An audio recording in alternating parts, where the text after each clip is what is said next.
अस्सलाम वालेकुम, मेरा नाम फ़ियाज़ हुसैन है और सोलर इंडस्ट्री में मुझे सोलर सर्जन के नाम से जाना जाता है।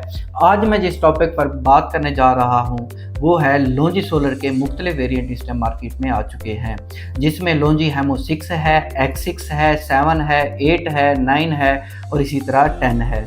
सबसे पहले मैं आपको बताऊंगा लॉन्जी हेमो 6 के बारे में। लॉन्जी हेमो 6 का जो सोलर पैनल है ये एक पी टाइप सोलर पैनल है। इसकी अगर मैं एफिशिएंसी की बात करता हूँ तो अदर ब्रांड्स के जितने भी पी टाइप के सोलर पैनल हैं, सबसे जो बेहतर एफिशिएंसी है इस टाइम लॉन्जी हेमो 6 की है। उसकी सबसे बड़ी रीज़न ये है कि इस सोलर पैनल में जो बस बार है ये फ्रंट से मूव करके सोलर पैनल की बैक साइड पे शिफ्ट कर दी गई है। इसी वजह से इसकी एफिशिएंसी इंक्रीज़ हो गई है। इसकी जो एफिशिएंसी है वो 22.3% है। इसके बाद जो इनका दूसरा मॉडल आया है वो आया है लॉन्जी हेमो X6 का मॉडल आया है। जो लॉन्जी हेमो X6 सोलर पैनल्स हैं ये एंटी डस्ट सोलर पैनल हैं। इसमें इन्होंने किया क्या है कि इसकी मैन्युफैक्चरिंग में थोड़ी सी चेंजिंग कर दी है। इसका जो एल्यूमिनियम का फ्रेम है और उसके जो कॉर्नर्स हैं वो बिल्कुल फ्लैट कर दिए हैं, जिसकी वजह से इसके ऊपर पानी और डस्ट बिल्कुल नहीं ठहरता, इसलिए इसकी एफिशिएंसी इंक्रीज़ हो गई है। इसकी जो एफिशिएंसी है इस टाइम 22.6% तक इसने अचीव कर ली है। इसके बाद जो तीसरा मॉडल इनका आया है वो लॉन्जी हेमो 7 का आया है। लॉन्जी हेमो 7 बेसिकली एक एन टाइप सोलर पैनल है। अगर मैं पी टाइप और एन टाइप सोलर पैनल की बात करूं तो ऑलरेडी मैंने अपने यूट्यूब चैनल पर ये वाली वीडियो अपलोड की हुई है। आप जाकर इसको सुने और अपना पी टाइप और एन टाइप का कंसेप्ट क्लियर करें।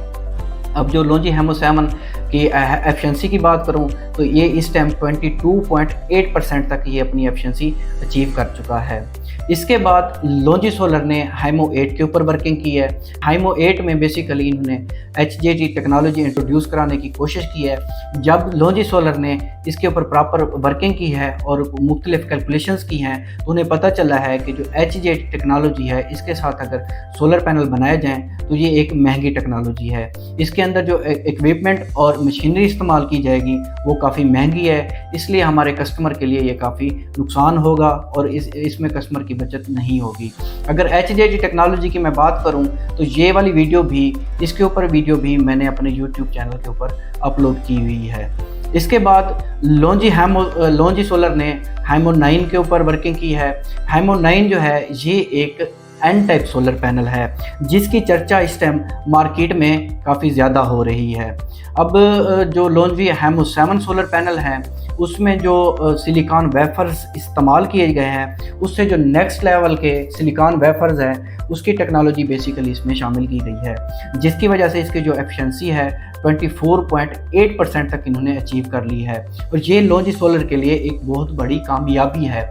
इसकी जो टेम्परेचर रेटिंग है वो बेसिकली हाई टेम्परेचर रेटिंग में ये अपनी एफिशिएंसी लूज़ नहीं करता और अपनी एफिशिएंसी ये बरकरार रखता है। उसके बाद जो लॉन्जी हेमो 9 का सोलर पैनल है इसकी जो डिग्रेडेशन वैल्यू है वो भी अच्छी खासी कम है।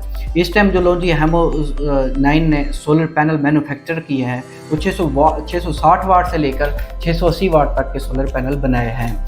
अब इनके मैं साइज़ की बात करूं तो जो इनका साइज़ है वो बेसिकली लॉन्जी हेमो 6 के बराबर ही है।